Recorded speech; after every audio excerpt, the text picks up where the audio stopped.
칠흑 같은 어둠 속에서 여자의 비명이 터져 나왔습니다. 누구세요? 거기 누구 있어요? 하지만 대답은 없었습니다. 그저 바람 소리와 나뭇가지 부딪히는 소리만 들려올 뿐이었죠.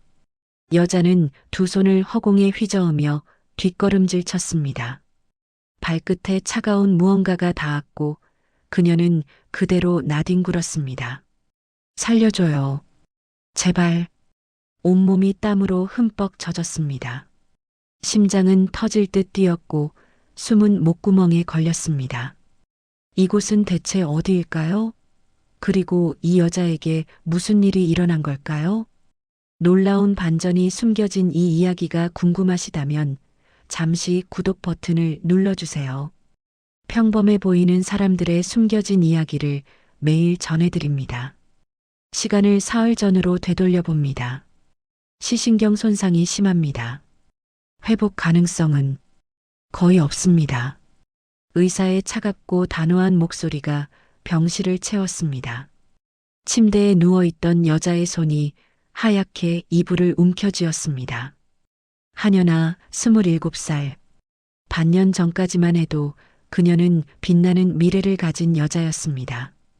해외 명문대를 나와 아버지의 회사로 복귀했고 임원들은 그녀를 차기 회장감이라 평가했죠. 하지만 지금은 달랐습니다. 조심하세요, 아가씨. 계단입니다. 비서가 현아의 팔을 잡았습니다. 현아는 한 손으로 벽을 더듬으며 천천히 발을 내디뎠습니다. 희미하게 빛만 감지될 뿐 계단이 몇 개인지 어디가 끝인지 알 수 없었습니다. 병원 복도를 지나갈 때마다 사람들의 수군거림이 들려왔습니다. 저 여자 비전파마 회장 딸 아냐? 맞아. 교통사고 당했다며? 눈을 쯧쯧. 재벌이 무슨 소용이야. 볼 수도 없는데. 현아는 입술을 깨물었습니다. 수치심이 목구멍까지 차올랐지만 참을 수밖에 없었습니다. 이제 그녀에게 남은 건 이 무력한 몸뿐이었으니까요. 집으로 돌아온 첫날 저녁이었습니다. 넓은 식탁에 가족들이 둘러앉았습니다. 아버지 한희 사장, 계모 박유진, 그리고 이복 동생 민준까지. 하지만 아무도 현아에게 말을 걸지 않았습니다. 현아는 숟가락을 찾으려 손을 더듬었습니다. 손끝이 그릇 가장자리에 닿았고 다음 순간 쨍그랑하는 소리와 함께 숟가락이 바닥으로 떨어졌습니다. 정적이 흘렀습니다. 죄송해요. 제가 현아가 허리를 숙이려던 순간이었습니다. 앉아 있어요. 계모 유진의 차가운 목소리가 떨어졌습니다. 하지만 그녀는 숟가락을 주워주지 않았습니다. 그저 자신의 식사를 우아하게 이어갈 뿐이었죠. 숟가락이 나중에 가정부가 치울 거예요. 식사나 하세요. 손으로라도. 유진이 냅킨으로 입가를 닦으며 덧붙였습니다. 그 말에는 조롱이 섞여 있었습니다. 이복 동생 민준이 피식 웃는 소리가 들렸습니다. 현아의 손이 떨렸습니다. 굴욕이었습니다. 하지만 더 참담한 것은 아버지였습니다. 회장은 처음부터 끝까지 한마디도 하지 않았습니다. 마치 현아가 존재하지 않는 것처럼. 식사 후 현아는 자신의 방으로 돌아가는 길에 복도 벽에 기대어 섰습니다. 다리에 힘이 풀렸습니다. 이제 짐밖에 안 되는구나. 스스로에게 중얼거린 말이었지만 누군가 듣고 있었습니다. 그래요. 이제 짐이에요. 유진의 목소리였습니다. 그녀가 현아의 귓가에 낮게 속삭였습니다. 볼 수도 없는 주제에 이 집에 뭐하러 있어요? 회사에도 나갈 수 없고 사람들 만날 수도 없잖아요. 그냥 조용히 사라지는 게 모두를 위한 길이에요. 현아는 아무 말도 할 수 없었습니다. 반박할 힘도 화낼 자격도 없어 보였습니다. 그녀는 그저 벽을 더듬으며 방으로 들어가 문을 닫았습니다. 어둠뿐인 방 안에서 현아는 무릎을 끌어안았습니다. 눈물이 흘러내렸지만 어차피 아무도 보지 못했습니다. 그리고 그날 밤 그녀의 인생을 완전히 바꿀 결정이 내려졌습니다. 다음 날 아침 현아는 갑작스럽게 서재로 불려갔습니다. 책상 위에는 두툼한 서류 봉투가 놓여 있었고 낯선 남자의 목소리가 들려왔습니다. 한연아 씨, 저는 김 변호사입니다. 오늘 중요한 서류에 서명을 받으러 왔습니다. 현아는 고개를 들었지만 그의 얼굴은 보이지 않았습니다. 다만 서류 넘기는 소리와 펜 두드리는 소리만 들렸을 뿐이죠. 무슨 서류인데요?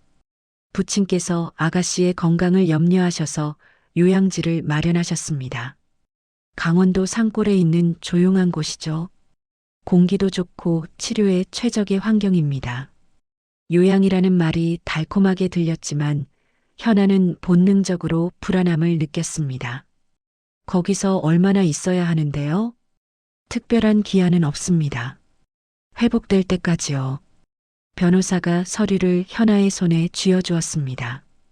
현아는 점자가 아닌 일반 문서라는 것을 촉감으로 알 수 있었습니다.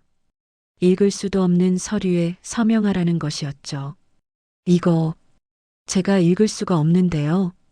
제가 읽어드리겠습니다. 변호사의 목소리가 기계적으로 흘러나왔습니다. 요양계약, 재산신탁, 그리고 마지막 조항. 혼인 후 1년 이내 배우자가 사망할 경우 모든 지분은 회사에 귀속됩니다. 현아의 손이 멈췄습니다. 결혼이요? 무슨 소리예요? 그곳 관리인과의 계약 결혼입니다. 법적 보호자가 필요하다는 부친의 판단이십니다. 이건 날 버리겠다는 거잖아요. 현아가 소리쳤지만 아무도 대답하지 않았습니다. 그때 뒤에서 아버지의 목소리가 들려왔습니다. 서명해라, 현아야. 이게 너를 위한 길이다. 차갑고 단호한 목소리였습니다. 협상의 여지는 없었습니다. 결국 현아의 손은 서류 위로 끌려갔고 억지로 손도장이 찍혔습니다. 그것이 전부였습니다. 그날 오후 현아는 짐도 제대로 싸지 못한 채 검은색 밴에 실렸습니다. 어디로 가는 건가요? 얼마나 걸려요? 아무도 대답하지 않았습니다.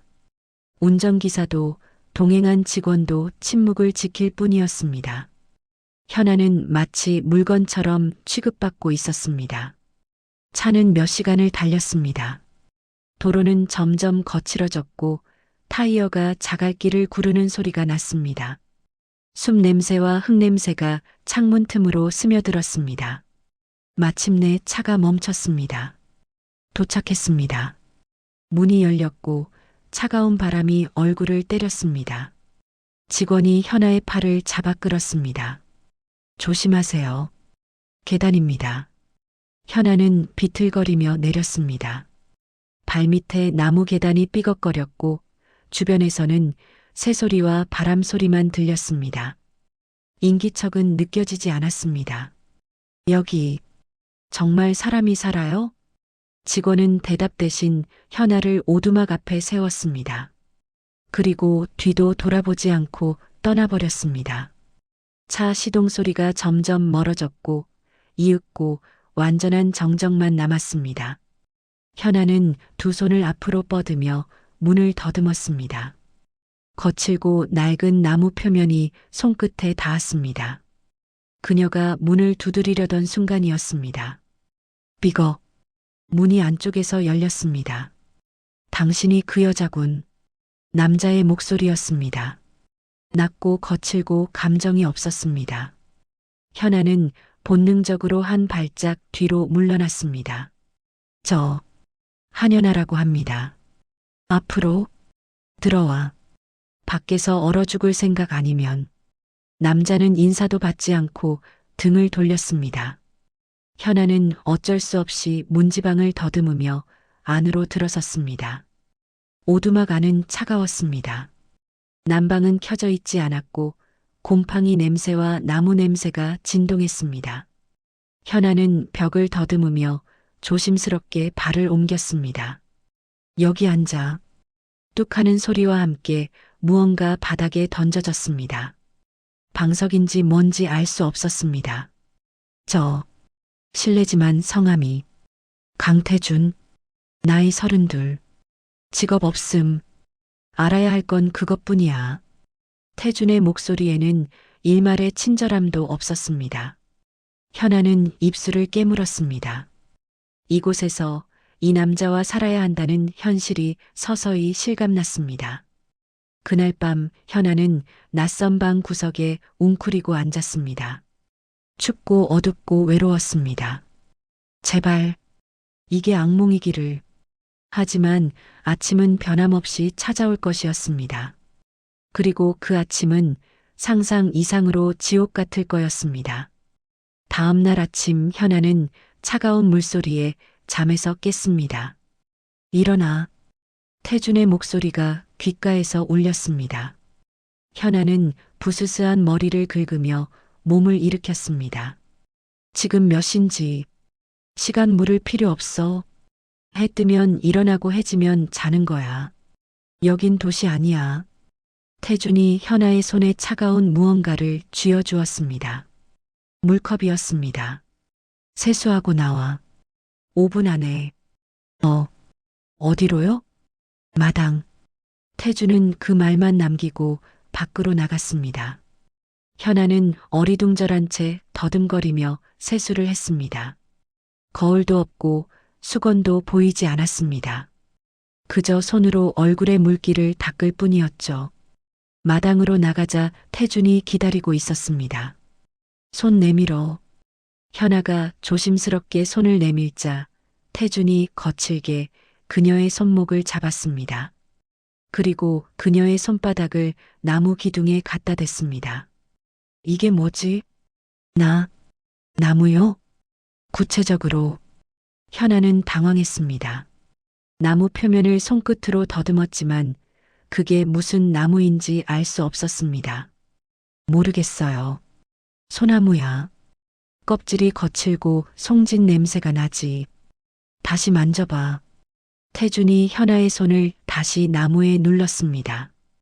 이번에는 천천히 더 세밀하게 느껴보라는 듯이. 이제 이쪽. 다른 나무였습니다. 첫 번째보다 매끄러웠습니다. 참나무. 표면이 단단하고 결이 고다. 냄새는 거의 안 나. 태준의 설명은 건조했지만 정확했습니다. 그는 현아를 이끌고 마당의 나무들을 하나하나 만지게 했습니다. 왜 이걸 해야 해요? 전 나무나 만지려고 여기 온 게 아니에요. 현아가 짜증 섞인 목소리로 물었습니다. 눈으로 못 보면 손으로 봐야지. 아니면 여기서 어떻게 살 건데? 전 당신처럼 평생 여기 살 생각 없어요. 그래. 그럼 더 열심히 배워. 나가려면 혼자 살아남을 수 있어야 하니까. 태준의 말투는 냉정했지만 묘하게 설득력이 있었습니다. 오후가 되자 훈련은 더 가혹해졌습니다. 이제 걸어봐. 저 나무까지. 어느 나무요? 전 안 보이는데요. 귀가 있잖아. 바람 소리 들려? 나뭇잎 흔들리는 소리. 그쪽으로 가. 현아는 황당했습니다. 소리만 듣고 걸으라니. 하지만 태준은 단호했습니다. 못하겠으면 점심 없어. 결국 현아는 두 손을 앞으로 뻗고 조심스럽게 발을 내디뎠습니다. 세 걸음 만에 돌부리에 걸려 넘어졌습니다. 무릎이 까졌습니다. 피가 흘렀습니다. 현아는 그 자리에 주저앉아 울컥했습니다. 일어나. 아파요. 피 나는 거 안 보여요? 보여. 그래서 뭐? 눈물로 상처가 아물어? 태준의 목소리는 여전히 차갑습니다. 하지만 그 순간 무언가 이상했습니다. 태준이 현아의 무릎 앞에 쪼그려 앉았습니다. 그의 손이 현아의 무릎에 닿았습니다. 거칠지만 놀랍도록 정확한 손길이었습니다. 움직이지 마. 그는 상처 부위를 가볍게 눌러 출혈 위치를 확인했습니다. 그리고 품에서 깨끗한 천을 꺼내 상처를 감쌌습니다. 압박 지점이 정확했습니다. 몇 초 만에 지혈이 되었습니다. 이렇게 감으면 덜 아파. 현아는 놀랐습니다. 이건 일반인의 솜씨가 아니었습니다. 너무 익숙하고 너무 정확했습니다. 당신, 의료 관련 일하셨어요? 아니, 그럼 어떻게 이렇게 필요해서 배웠어? 산에서 다치면 병원 갈 시간 없으니까. 태주는 그 말만 남기고 자리에서 일어났습니다. 하지만 현아는 느꼈습니다. 뭔가 숨기고 있다고. 단순한 산골 사람이 아니라는 것을. 저녁 현아는 방 한구석에 앉아 무릎에 붕대를 만졌습니다. 완벽한 압박 붕대였습니다. 전문가의 솜씨였습니다. 대체 당신은 누구죠, 강태준? 현아는 어둠 속에서 중얼거렸습니다. 그리고 그 의문은 점점 커져만 갔습니다. 밤늦게 현아는 화장실을 가려다 복도에서 멈췄습니다. 태준의 방에서 이상한 소리가 들려왔기 때문입니다. 하나, 둘, 셋, 넷. 규칙적인 숫자 세기. 그리고 바닥을 치는 소리. 팔굽혀펴기를 하는 소리였습니다. 하지만 그 숫자가 이상했습니다. 98, 99, 100. 100개가 넘어가도 멈추지 않았습니다. 숨소리조차 거칠지 않았습니다. 현아는 등골이 서늘해졌습니다. 이건 보통 사람의 체력이 아니었습니다. 당신, 대체 뭐였던 거죠? 현아의 속삭임은 어둠 속으로 사라졌습니다. 일주일이 지났습니다. 훈련은 점점 더 이상해졌습니다. 아니, 이상한 정도가 아니라 비정상적이었습니다. 오늘부터 이것 써. 태준이 현아의 머리에 무언가를 씌웠습니다. 헤드폰이었습니다. 무겁고 묵직한 군용 헤드폰. 이게 뭐예요? 들어봐. 태준이 스위치를 켰습니다. 순간 현아의 귀를 찢는 소리가 터져 나왔습니다. 탕, 타다다다당. 총소리였습니다. 기관 총소리, 폭발음, 그리고 사람들의 고함 소리. 으악! 현아가 헤드폰을 벗으려 했지만 태준이 그녀의 손을 잡았습니다. 가만히 있어. 들어야 해. 이게 무슨 총소리잖아요. 그래. 총소리야. 오른쪽에서 들려? 왼쪽에서 들려? 미쳤어요? 왜 이런 걸? 대답해. 오른쪽? 왼쪽? 태준의 목소리는 단호했습니다. 현아는 어쩔 수 없이 귀를 기울였습니다. 총소리가 다시 울렸습니다. 오른쪽이요. 거리는? 거리요? 그걸 어떻게 해? 소리 크기로 판단해. 멀면 작고 가까우면 크다. 현아는 황당했습니다. 이건 일반적인 재활 훈련이 아니었습니다. 이건 마치 전쟁터 훈련 같은데요? 태준은 대답하지 않았습니다. 그저 다음 소리를 틀어줄 뿐이었습니다. 오후에는 더 이상한 일이 벌어졌습니다. 태준이 현아의 눈에 두꺼운 천을 감았습니다. 완전한 암흑이었습니다. 희미한 빛조차 보이지 않았습니다. 이제 걸어. 저 끝까지. 어디가 끝인데요? 아무것도 안 보이는데. 그래서 연습하는 거야. 소리 들어봐. 태준이 어딘가에서 돌멩이를 집어던졌습니다. 탁 하는 소리가 멀리서 났습니다. 저 소리 나는 곳까지 가. 무슨 말도 안 되는. 말 됐으면 여기 안 왔겠지. 현아는 이를 악물었습니다. 그녀는 천천히 발을 내디뎠습니다. 한 걸음, 두 걸음. 하지만 5걸음 만에 나무에 부딪혔습니다. 집중 안 하면 다쳐. 다시. 싫어요. 이거 이상해요. 대체 왜 이런 걸? 질문하지 마. 시키는 대로만 해. 태준의 목소리가 차가워졌습니다. 군인이 명령하는 것 같은 어조였습니다. 당신 군인이었죠? 정적이 흘렀습니다. 현아의 질문에 태준은 한동안 아무 말이 없었습니다. 그리고 마침내 짧게 대답했습니다. 옛날 일은 중요하지 않아. 중요해요. 당신이 저한테 시키는 거, 이거 군사훈련이잖아요. 소리로 적 위치 파악하기, 암흑 속 이동, 이런 거 일반인은 안 배우는 거예요. 현아의 목소리가 높아졌습니다. 태주는 잠시 망설이더니 한숨을 내쉬었습니다. 그래, 나 군인이었어. 특수부대. 역시. 그래서 뭐, 과거가 중요해? 지금 중요한 건 내가 혼자 살아남을 수 있느냐 없느냐야. 살아남다니요? 전 재활하러 온 거지. 전쟁 배우러 온 게 아니에요. 태준이 갑자기 현아의 어깨를 잡았습니다. 힘은 세지 않았지만 단호했습니다. 너 정말로 이 산에서 나갈 생각 있어? 당연하죠.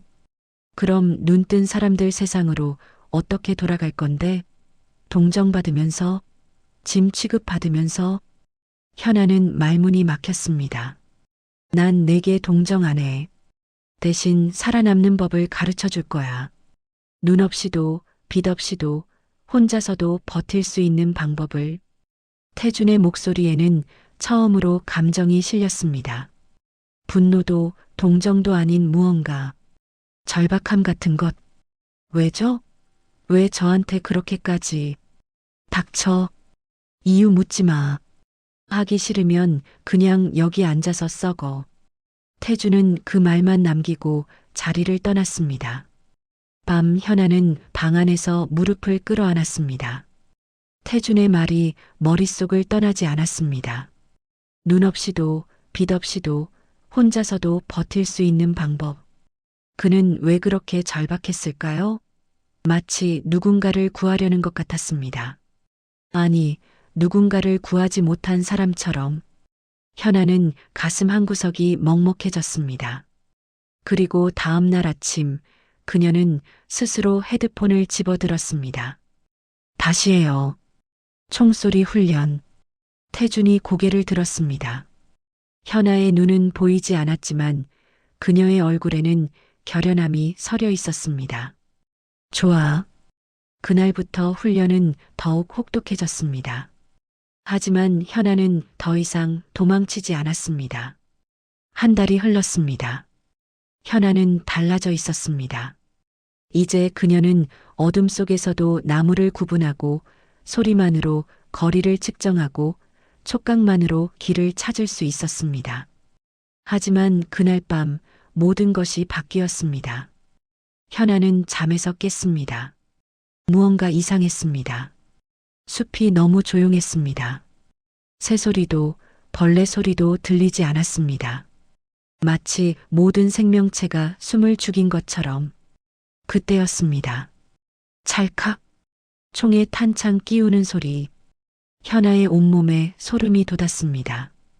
태준이 들려준 헤드폰 속 소리. 그것이 지금 현실에서 들려오고 있었습니다. 태준 씨. 현아가 작은 목소리로 불렀습니다. 대답이 없었습니다. 그녀는 벽을 더듬어 태준의 방으로 향했습니다. 방은 비어 있었습니다. 밖에서 발소리가 들렸습니다. 여러 명, 적어도 셋 이상.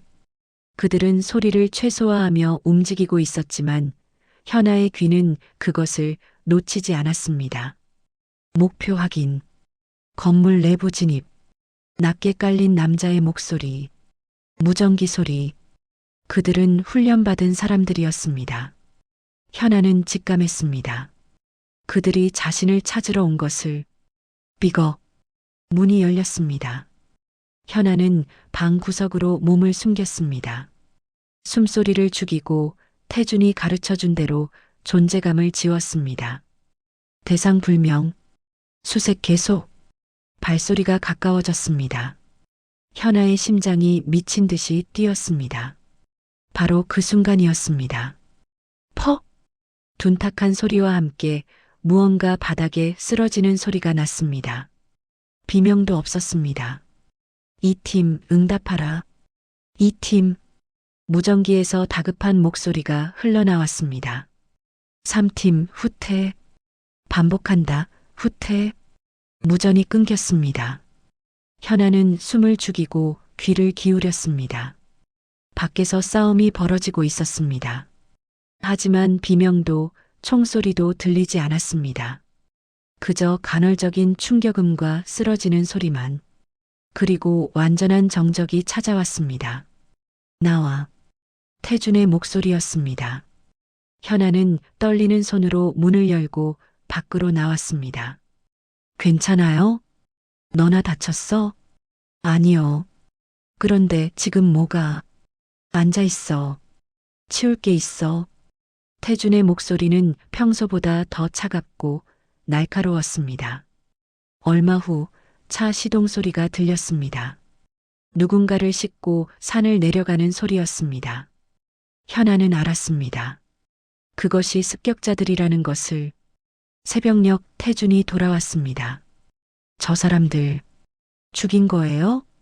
아니, 살았어. 다만 한동안 움직이긴 힘들 거야. 대체 몇 명이었어요? 넷. 넷을. 혼자서? 태준은 대답 대신 난로에 불을 지폈습니다. 현아는 그의 숨소리에 집중했습니다. 거칠지 않았습니다. 싸움 후라고는 믿기지 않을 만큼 평온했습니다. 당신, 보통 군인이 아니었죠? 707. 뭐요? 707 특임대. 대한민국 최정예 특수부대. 태준이 처음으로 자신의 과거를 털어놓았습니다. 시각 차단 전투 훈련 담당이었어. 완전한 어둠 속에서 싸우는 법. 소리와 기척만으로 적을 무력화하는 기술. 현아는 숨이 멎었습니다. 그래서였구나. 그가 자신에게 시킨 모든 훈련이. 그럼 제게 가르친 건? 그래. 내가 부대에서 배운 거야. 빛이 없어도 싸울 수 있는 방법. 왜요? 왜 저한테? 태준은 한참을 침묵했습니다. 그리고 마침내 입을 열었습니다. 5년 전 야간 작전이 있었어. 시리아 국경 근처. 우리는 완벽하게 준비했지. 하지만 그의 목소리가 떨렸습니다. 섬광탄이 터졌어. 순간적으로 시야를 잃었지. 나도 우리 팀도. 그 몇 초 사이에 내 후임이 총에 맞았어. 민호였어. 24. 내가 직접 훈련시킨 애였지. 현아는 숨을 죽였습니다. 내 눈앞에서 죽었어. 나는 볼 수 없었어. 그 애를 구할 수 없었어. 태준의 목소리는 갈라져 있었습니다. 그래서 전역했어. 더 이상 누군가 내 눈앞에서 죽는 걸 볼 수 없어서. 그런데 너를 봤을 때 민호가 생각났어. 시력을 잃은 채 절망하던 내 모습이. 내가 구하지 못한 그 애 같았어. 현아는 가슴이 무너져 내렸습니다. 그래서였습니다. 태준이 그토록 혹독하게 훈련시킨 이유가. 그것은 현아를 위한 것이 아니라 자신의 과거를 구원하기 위한 것이었습니다. 나는 당신의 속죄 대상이었던 거네요. 태준은 부정하지 않았습니다. 현아는 천천히 자리에서 일어났습니다. 그리고 태준을 향해 걸어갔습니다. 비틀거리지 않았습니다. 한 달간의 훈련이 그녀를 바꿔놓았습니다.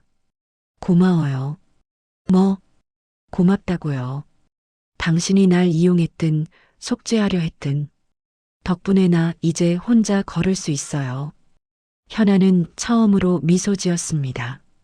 그리고 이제 알겠어요. 내가 배워야 할 게 뭔지. 그날 밤 현아는 깨달았습니다. 어둠은 약점이 아니라 무기가 될 수 있다는 것을.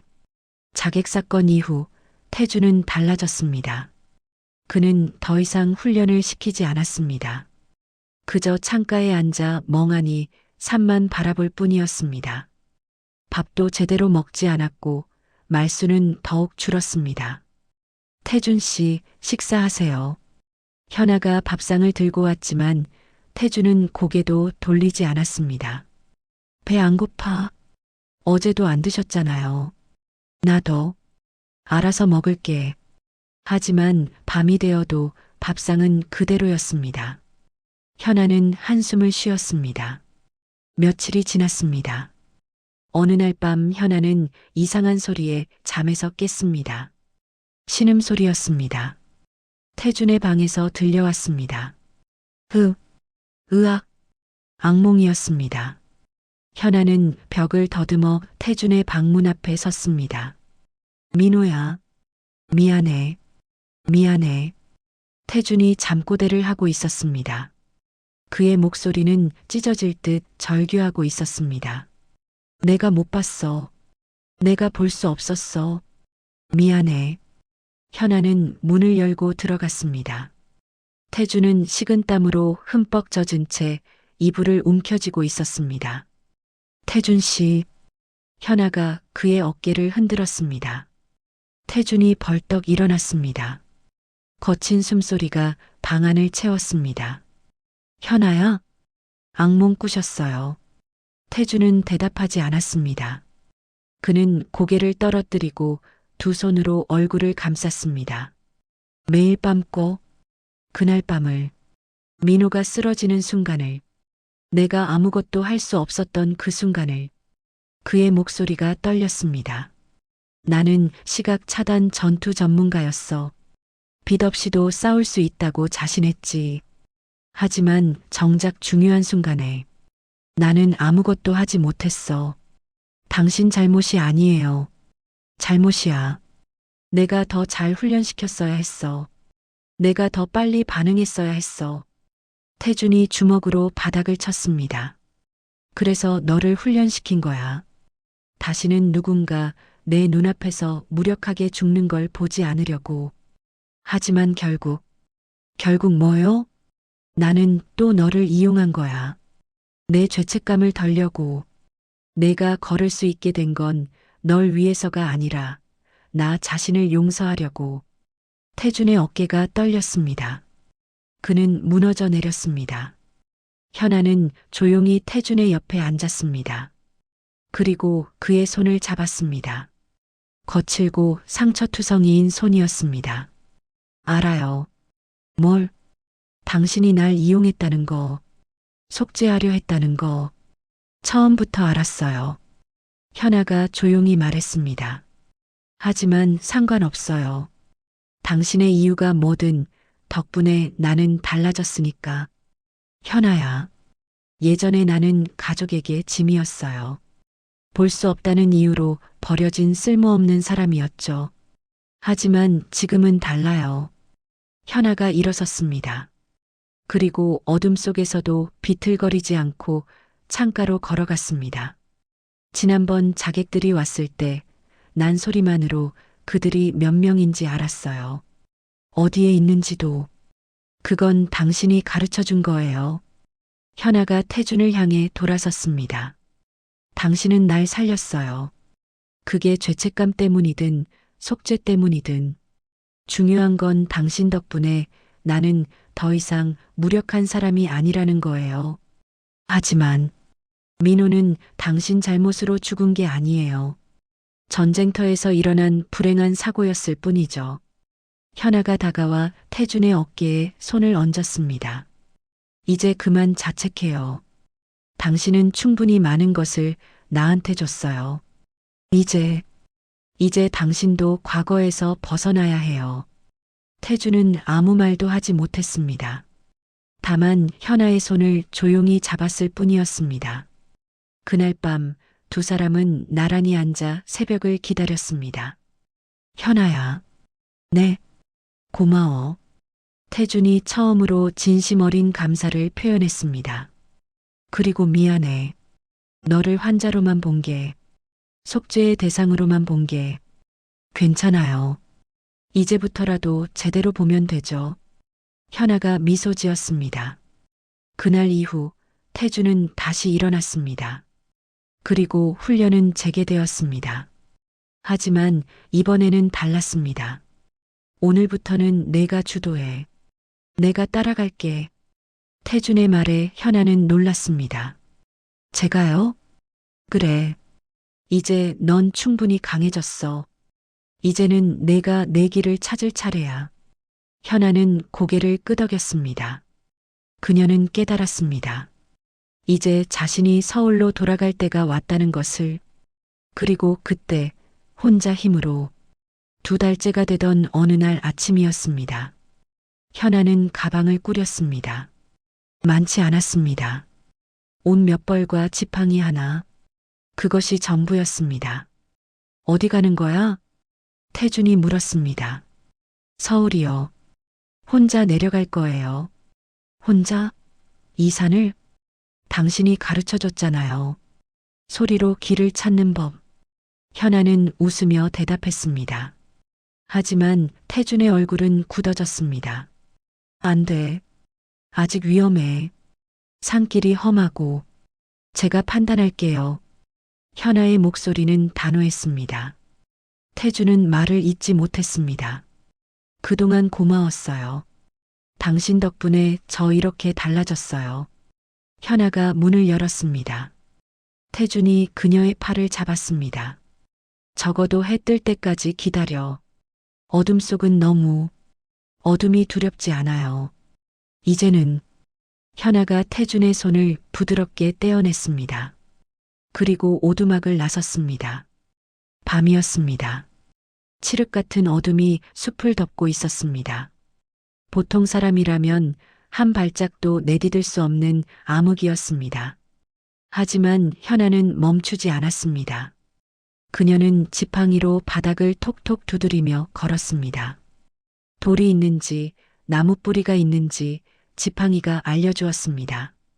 바람 소리에 귀를 기울였습니다. 나뭇잎이 흔들리는 방향, 그것이 길의 방향이었습니다.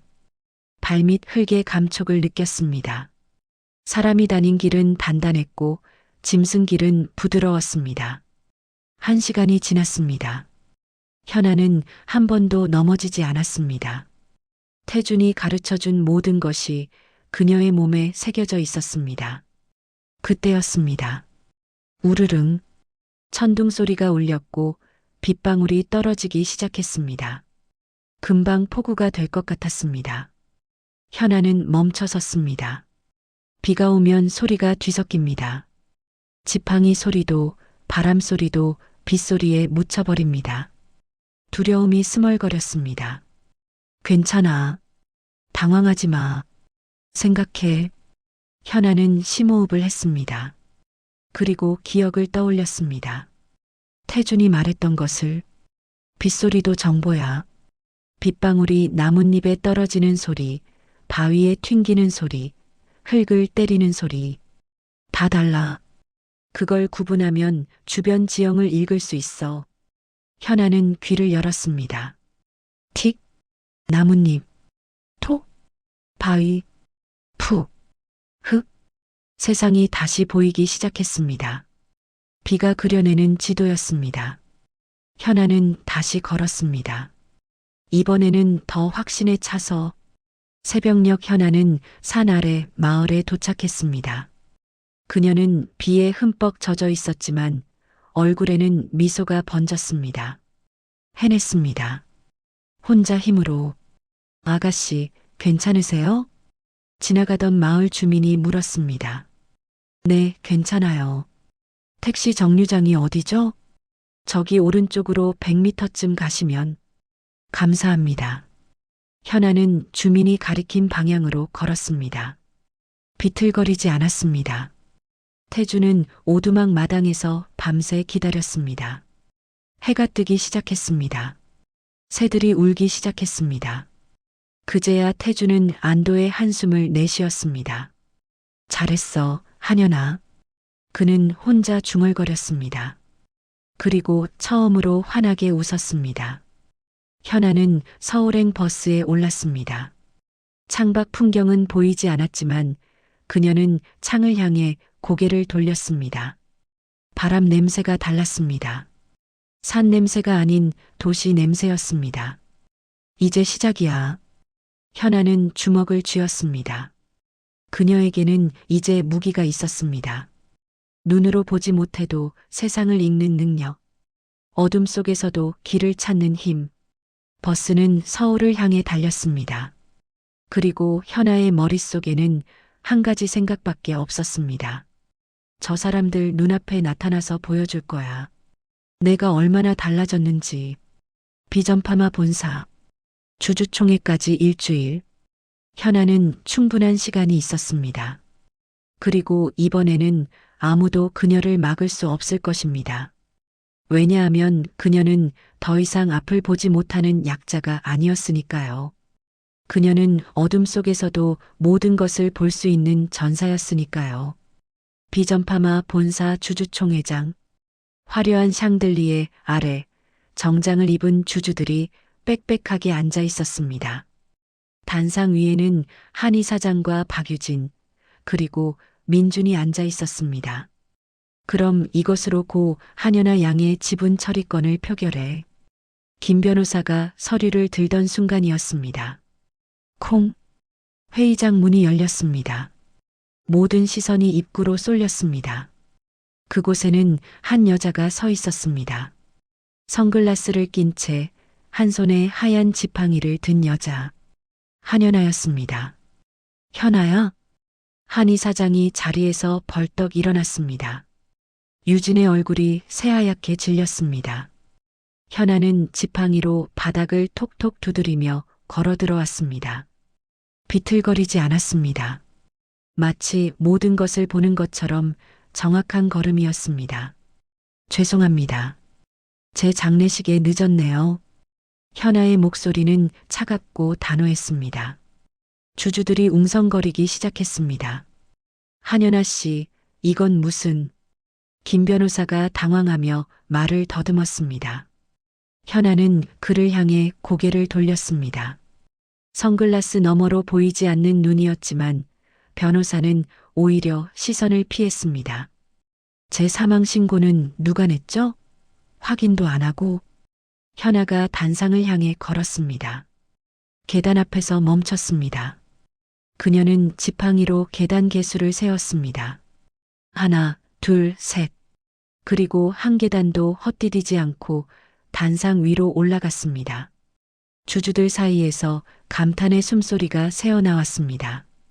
저 눈으로 어떻게, 계단을 어떻게 찾은 거지? 현아는 아버지 앞에 섰습니다. 아버지, 오랜만입니다. 현아야, 이게 무슨... 내가 어떻게... 궁금하세요? 제가 어떻게 살아 돌아왔는지. 현아가 선글라스를 벗었습니다. 희뿌연 눈동자가 드러났습니다. 여전히 볼 수 없는 눈이었습니다. 하지만 그녀의 눈빛에는 두려움이 없었습니다. 저 이제 볼 수 있어요. 눈으로가 아니라 다른 방식으로요. 현아가 회의장을 향해 돌아섰습니다. 유진 여사, 지금 제 오른편 세 번째 줄에 앉아 계시죠? 숨소리로 알 수 있어요.